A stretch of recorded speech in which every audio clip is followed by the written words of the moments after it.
Okay, so I welcome you all. So let's take the blessing from our deities. Jai Jagannath Baldev Subhadramaya ki jai, Gaur Nitai ki jai, Vaman Dev ki jai, Vashuram Bhagwan ki jai, Guru Parampara ki jai, Srila Prabhupada ki jai, Gurudev ki jai. So before we begin, let's do the prayers. Om Ajnanatimirandhasya Jnana Janachalakaya Chakshurulminam Tammena Tasmai Sri Guruve Namah.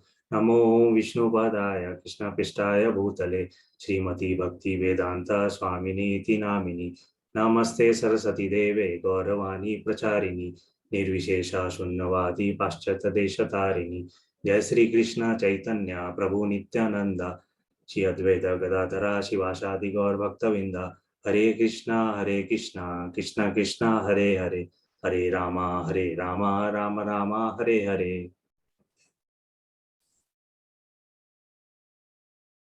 Okay, so we are in chapter number 2, contents of Gita summarized. And today we are in shlok number 47 of chapter 2. So far, Krishna is saying, Arjuna, we are soul, not the body. And then Arjuna says, okay, if we are soul, not the body, then why should I fight? Why should I fight and kill my relatives and friends?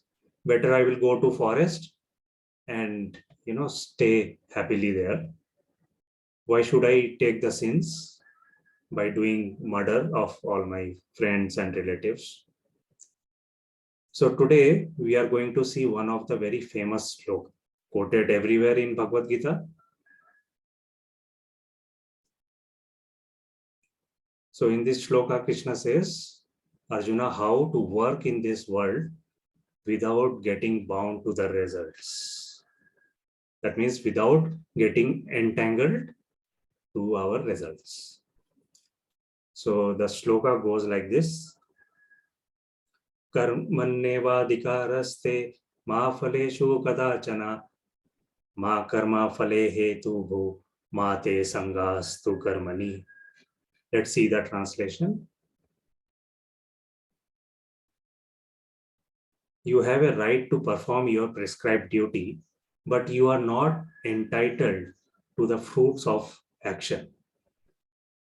Never consider yourself the cause of the result of your activities and never be attached to not doing your duty. So let's try to understand this in detail.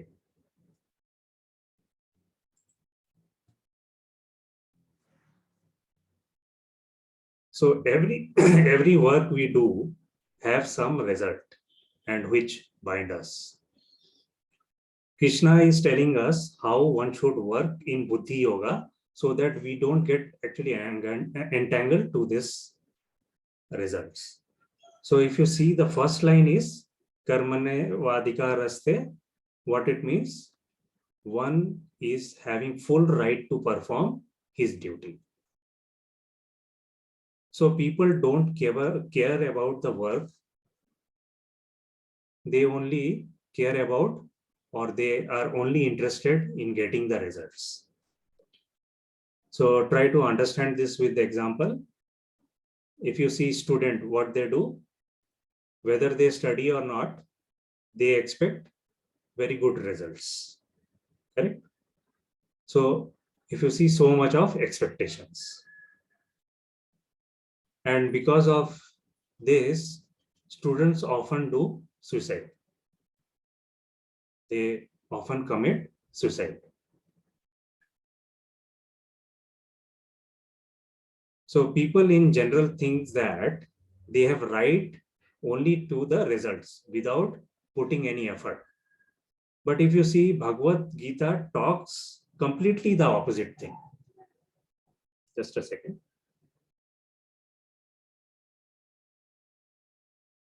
Recording in progress.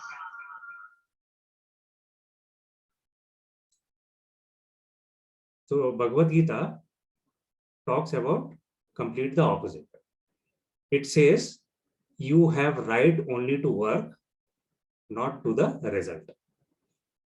And don't get attached to the result. When Krishna already told us we are soul, not body, then why we have expectation for temporary result? We should always seek for the permanent result. So how can we work so that we get permanent result? So for that, we have to raise ourselves in the spiritual level. That can only be done if we are pure. Our soul, or we can say our heart is pure, then only we can get into that spiritual level. So that means if you see, I am covered with lot of impurity. So somehow I have to clean those impurity to become pure and get into the level of spiritual level. So most of the time we do work to get good result, and that result motivate us, isn't it? You take Mataji's prepare prasadam. If we don't give a good feedback, she will not get motivated, right?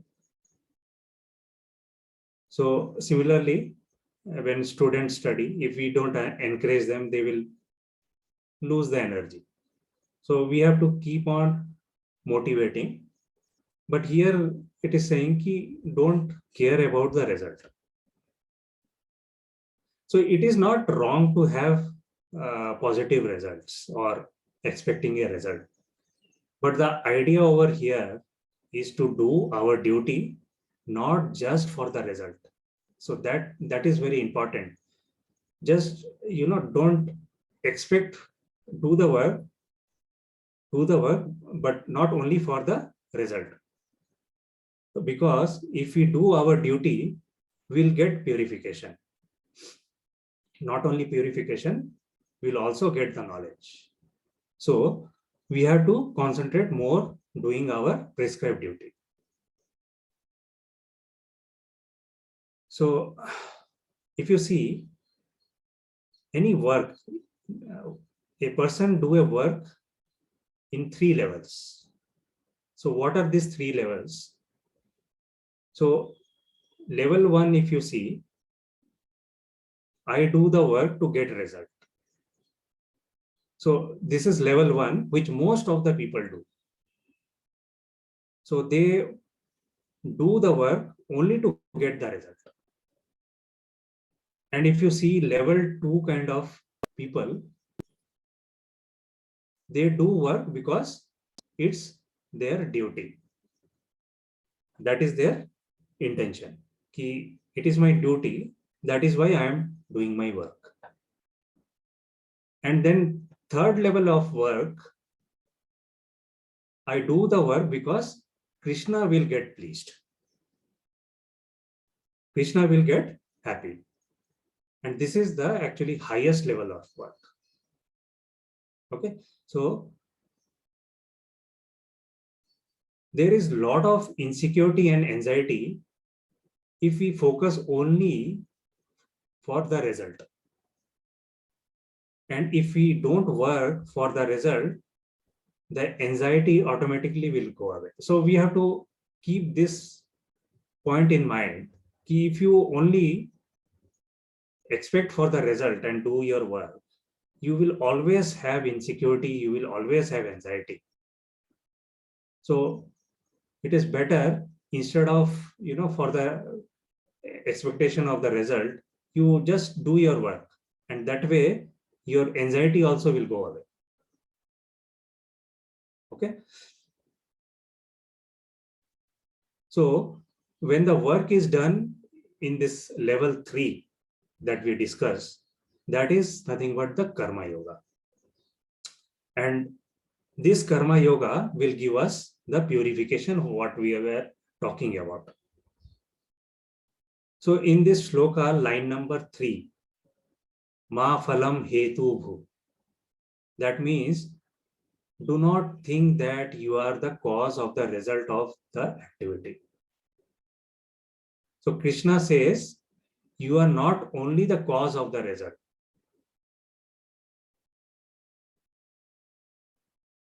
ठीक है ना?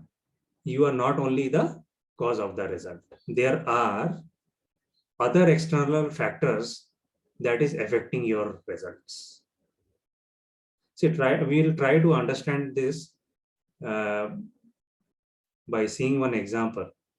So what happens nowadays? We see a lot of students commit suicide.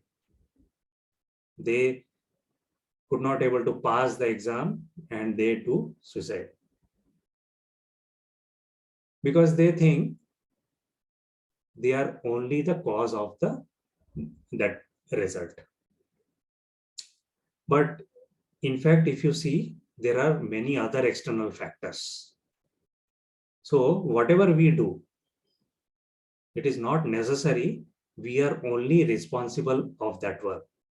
You have to understand this. There are many external factors which will affect the result. And then in this slogan, line number 4, Mate Sangostu Akarmani. That means never be attached to not doing your duty. So take an example, if you work for someone and he says, I will not give you salary, then what will happen? Then you will think, why should I work if I don't get salary? But Krishna is saying here, do not be attached to inaction. So just make a note of this. Krishna is saying, do not be attached to inaction. So why Krishna is saying like this? Actually, it is the action which purify us. And how action purify us? When the action is done for the pleasure of Krishna. So that is the main crux. If the action is done for the pleasure of Krishna. Okay. So if we are in inaction, not doing anything, that means we are not utilizing the facility that is given to us by Krishna. So let's say ki Arjuna is not ready to fight here. If he just leave everything, he leave the battlefield, that is inaction, right? So that means he is not utilizing the facilities that is given by Krishna. Similarly, if we don't do work in our life, that means we are not utilizing the facility that Krishna has given to us. So another thing is, it is always not possible to think all the time about Krishna. Why? Because due to a lot of distraction in our life, right? We cannot 24 hours, we cannot think about Krishna and do the chanting. So what should we do? So when we do our duties for Krishna, it's the service that purifies our soul, or you can say our heart. Because we have a tendency to think that we are the controller, we are the proprietor, isn't it? So that is the reason the purification of heart is very important. So if you see, if someone is not studied Bhagavad Gita, then what he thinks? He thinks my whole purpose of life is to just enjoy this whole world. And he thinks I am only the body, I am the controller, I am the proprietor, isn't it? That is why we have to always do the work to please Krishna. That way all this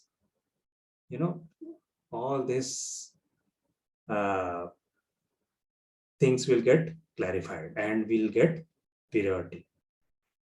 So Prabhupada in this purport describes that there are 3 considerations here about work. First one is prescribed duty, which is also called as karma. Prescribed duties are activities.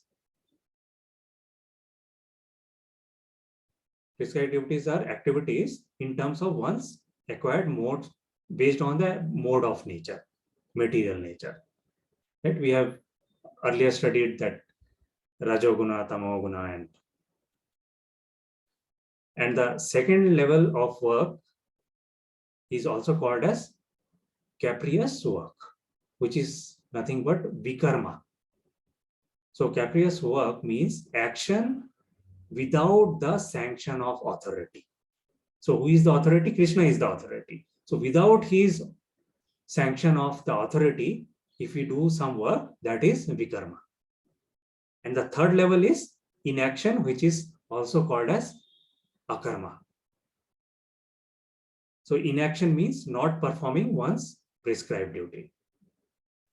So if you see here, Lord advised Arjuna not to be inactive, but he performed his prescribed duty without being attached to result.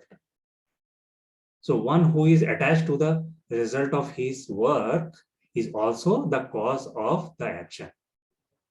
And thus, he is the enjoyer or sufferer of the result of such actions.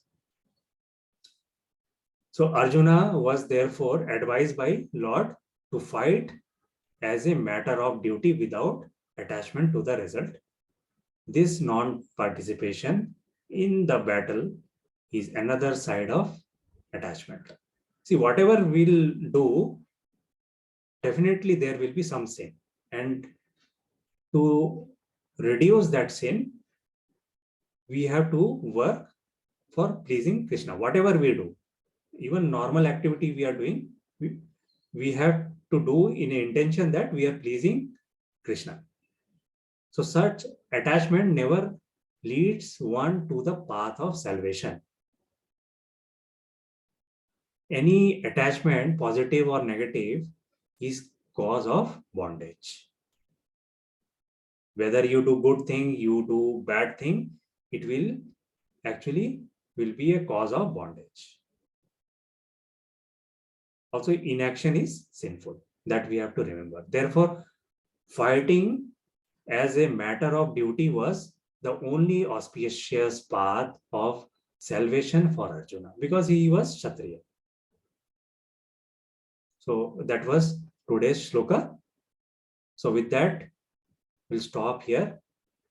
If you have some questions or additions, so you can just unmute and ask.